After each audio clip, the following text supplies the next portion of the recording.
Hi, అందరికీ నమస్కారం. Welcome to Sri Mallika's kitchen. ఈ ఛానల్ని ఆదరిస్తున్న ప్రతి ఒక్కరికి మా హృదయపూర్వక నమస్కారములు. ఇవాళ చిన్నెల్లాయి చేపలతోనే రెండో రకం కూర చేశాను. ఇంతకుముందు ఒక వీడియో ఫస్ట్ రకంలో పెట్టున్నాను, అది చేపల పులుసు. ఇది చేపలతోని కూర చేశాను, ఇది పులుసు కాదు. ఒకసారి టేస్ట్ చూడండి, చాలా అంటే చాలా బాగుంటుంది ఫ్రెండ్స్. చూస్తుంటేనే నోరవుతుంది. ఆ విధంగా తయారు చేశాను. ఓన్లీ నాటు స్టైల్లో ముందుగా రోలు తీసుకునేసి అందులో ధనియాలు, పచ్చివే ఏంచలేదు, జీలకర్ర, మెంతులు, ఇవి మూడింటిని ఇప్పుడు బాగా అంటే కచ్చపచ్చగా దంచుకోవాలి. ఇవి ఏవి కూడా ఆ విధంగా అన్నట్టు కొంచెం అంటే సగంకి పైన ముక్కలు బాగా మెదిగితే చాలు. ఇప్పుడు కొద్దిగా చెక్క, లవంగాలు, అల్లం ముక్కలు ఏంటంటే చిన్న చిన్నగా కట్ చేసుకునేసి వేసుకుంటే సరిపోతుంది. ఇప్పుడు పచ్చిమిరపకాయలు కూడా మధ్యలో గిరిసి వేసుకున్నాను నేను. ఇప్పుడు వీటిని కూడా కచ్చపచ్చగానే దంచుకోవాలి. ఈ విధంగా దంచుకుంటే సరిపోతుంది. ఇప్పుడు దీన్ని తీసేసి ఒక ప్లేట్లోకి వేసేసుకుందాం.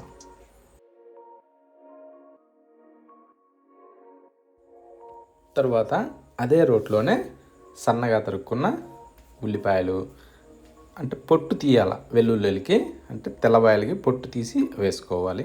వీటిని కూడా ఇవి కూడా కచ్చాపచ్చాగానే దంచుకుంటే సరిపోతుంది. లేదు మేము దంచలేము అనుకున్న వాళ్ళు గ్రైండ్ కూడా చేసుకోవచ్చు, మిక్సీకి వేసుకోవచ్చు. కానీ ఈ విధంగా చేసుకుంటే మాత్రం చాలా రుచి వస్తుంది ఫ్రెండ్స్. నేను అందుకని ఎక్కువ శాతం ఇలాగే ట్రై చేస్తాను. ఓకేనా ఫ్రెండ్స్. ఇప్పుడు ఏంటంటే ఒక బౌల్లోకి చేపలు తీసుకున్నాం. వీటిని ఏంటంటే నీట్గా కడుక్కోవాలి ఫ్రెండ్స్. అక్కడ వాళ్ళు కట్ చేసి ఇచ్చేదే కాకుండా మనం కూడా ఇంట్లో నీట్గా కడుక్కోవాలి. ఇప్పుడు బాగా ప్రిపేర్ చేసి పెట్టుకున్న చేపలు, కానీ ఆ పొట్టల లోపల ఉండే కసరా మొత్తం తీసేస్తేనే మంచి రుచి వస్తుంది ఫ్రెండ్స్. అది మాత్రం ఎట్టి పరిస్థితుల్లో మర్చిపోవద్దు. ఇప్పుడు ఇట్లకి ఏంటంటే ఒక సగం స్పూను పసుపు, ఒక స్పూను సాల్టు, అదేవిధంగా కారం, ఇప్పుడు కొద్దిగా నూనె, ఇది కూడా ఒక స్పూన్ మందం సరిపోతుంది. వీటిని బాగా మిక్స్ చేసుకోవాలి. మిక్స్ చేయడంలో కూడా బాగా మిక్స్ చేసుకుంటే ఏంటంటే ముక్కలకి బాగా పడుతుంది ఫ్రెండ్స్. ఏంటంటే కొంచెం ఆయిల్ కూడా వేసాం కదా, ఆ ఆయిల్ ద్వారా ఏంటంటే ముక్కలకి బాగా అతుక్కునేసి బాగా ఊరుతాయి ఫ్రెండ్స్. ఇప్పుడు వీటిని ఏంటంటే ఒక అరగంట సేపు ఊరబెట్టుకొని పక్కన పెట్టుకుందాం. ఇప్పుడు ఏంటంటే స్టవ్ ఆన్ చేసుకునేసి నేనైతే ఒక కుండ తీసుకున్నాను. ఏంటంటే కుండలో ఎక్కువ రుచి వస్తుంది ఫ్రెండ్స్, అందుకని అందులో తగినంత ఆయిల్ వేసుకున్నా. ఆయిల్ వేడెక్కనిచ్చి ఇందాక రోట్లో దంచుకున్నామే ఎర్రగడ్డ పేస్టు, దాన్ని వేసుకునేసి దీన్ని కొంచెం ఆ విధంగా వంటలాగా ఉంటుంది కదా, అది మొత్తం చెదిరే విధంగా కలబెట్టుకోవాలి.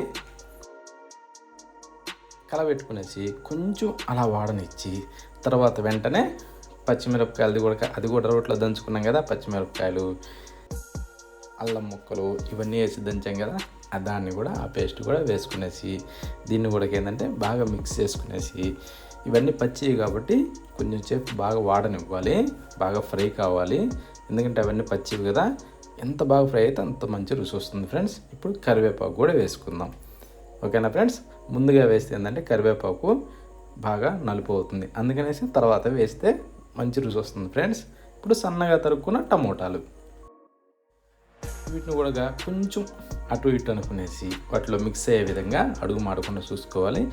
మూత పెట్టేసుకునేసి కొద్దిసేపు ఉడికించుకుందాం. ఓకేనా ఫ్రెండ్స్. ఉడికిన తర్వాత కారం, మనకి ఎంత స్పైసీ కావాలో అంత. ఆ కారం దాంట్లో మిక్స్ అవ్వడానికి కొద్దిగా నీళ్ళు అవసరమైతే వేసుకోండి, లేకపోతే అవసరం లేదు. వేస్తే ఏంటంటే కారం బాగా మిక్స్ అవుద్ది అన్నట్టు, అందు గురించనే ఇట్లా చూడండి ఈ విధంగా. ఇప్పుడు ఏంటంటే ఈ కారాన్ని కూడా మంచిగా ఉడకనివ్వాలి. అది మీడియం లో ఫ్లేమ్లో అడ్జస్ట్ చేసుకుంటూ ఉడకనివ్వాలి. ఈ విధంగా కారం మసాలాలన్నీ ఉడికిన తర్వాత ఇందాక ఊరబెట్టుకున్నాం కదా చేపల్ని, ఈ ఇల్లాయి చేపల్ని వీటిని వేసుకుందాం. ఓకేనా ఫ్రెండ్స్. చూడండి ఎంత బాగా ఊరాయో, మంచి కలర్కి వచ్చాయి అన్నట్టు. ఇప్పుడు ఏంటంటే ఈ చేపలకు మంచి రుచి వచ్చే అవకాశం ఉంటుంది. ఒకసారి తప్పకుండా ట్రై చేసి చూడండి. సరేనా ఫ్రెండ్స్. ఇప్పుడు ఏంటంటే దీన్ని ఎక్కువ సిదిరిపోయేటట్టు కలబెట్టకుండా మీద కలబెట్టుకోవాలి. ఈ చేప ముక్కలకి ఈ మసాలాలు కూడా పట్టే విధంగా ఆ విధంగా కలబెట్టుకోవాలి. కానీ మాత్రం ఫ్రెండ్స్ ఎవరు కూడా సబ్స్క్రైబ్ సరిగ్గా చేయటం లేదు ఫ్రెండ్స్. సబ్స్క్రైబ్ చేసేసి లైక్ సింబల్ నొక్కండి ఫ్రెండ్స్, ఓకేనా. ఇప్పుడు ఏంటంటే మూత పెట్టేసుకునేసి కొంచెంసేపు దీన్ని ఫ్రై చేసుకుందాం.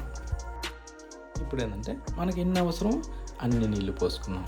ఇప్పుడు ఏంటంటే గెంటితో కలబెట్టకూడదు ఫ్రెండ్స్, ఓకేనా. గెంటితో కలబెట్టినాం అంటే చేప ముక్కలు చెదిరిపోతాయి. అలాగే సాల్ట్, మన రుచికి సరిపడా సాల్ట్ వేసుకోవాలి. ఎందుకంటే మన కూర ఎంతో దాన్ని బట్టి సాల్ట్ వేసేసుకునేసి కొంచెం ఆ విధంగా సాల్ట్ కరిగే విధంగా అంతటి కలిసే విధంగా తిప్పుకునేసి మళ్ళీ మూత పెట్టేసుకునేసి ఇప్పుడు ఉడికించుకోవాలి ఫ్రెండ్స్. 10 నిమిషాల, ఎన్ని నిమిషాలు అయితే అన్ని నిమిషాలు కొంచెం మీడియం ఫ్లేమ్లో పెట్టుకొని ఉడికించుకుంటే బాగుంటుంది అన్నట్టు, చెదిరిపోకుండా ఉంటాయి. చూడండి ఎంత బాగుందో. ఇప్పుడు కూర ఉడికిపోయింది కదా, కొత్తిమీర వేసుకుందాం. కొత్తిమీర వేసుకొని సేమ్ అదే విధంగా కొద్దిగా కొత్తిమీర కలవటానికి తిప్పుకుంటే బాగుంటుంది. ఇప్పుడు ఏంటంటే కూర ఏ విధంగా ఉందో ఒకసారి చూసుకుందామా, ఎందుకంటే ఇంతవరకు మనం చూడలేదు కదా. ఇప్పుడు చెక్ చేసుకుందాం. చూడండి ఎంత బాగుందో. పులుసు కూడా బాగా చిక్కబడింది ఫ్రెండ్స్, అంటే గ్రేవీగా చిక్కగా. చేప ఎలా ఉడికిందో చూద్దామా. చేప కూడా నెంబర్ 1 ఉడికింది ఫ్రెండ్స్, ఏం ఇబ్బంది లేదు. నాకు చూస్తుంటేనే అర్థమవుతుంది. చూడండి ఒక్కసారి అటు అనగానే కసక్కని వెళ్ళిపోయింది కదా. చేప కూడా బాగా ఉడికింది ఫ్రెండ్స్, కూర రెడీ అయిపోయింది. ఇప్పుడు సర్వ్ చేసుకునేసి వేడి అన్నంలో కానీ ఇంకా చపాతీల్లో కూడా బాగుంటుంది ఫ్రెండ్స్. ఇదేంటంటే ముళ్ళు ఉట్టిన నలిగిపోతుంది, ఎవరో ముళ్ళు తినలేను, ప్రతి ఒక్కరికి నలిగిపోద్ది. ఎక్సలెంట్ తినొచ్చు ఫ్రెండ్స్, చాలా అంటే చాలా రుచి వస్తుంది. మిస్ అవ్వకండి, తప్పక రుచి చూడండి, ఓకేనా ఫ్రెండ్స్.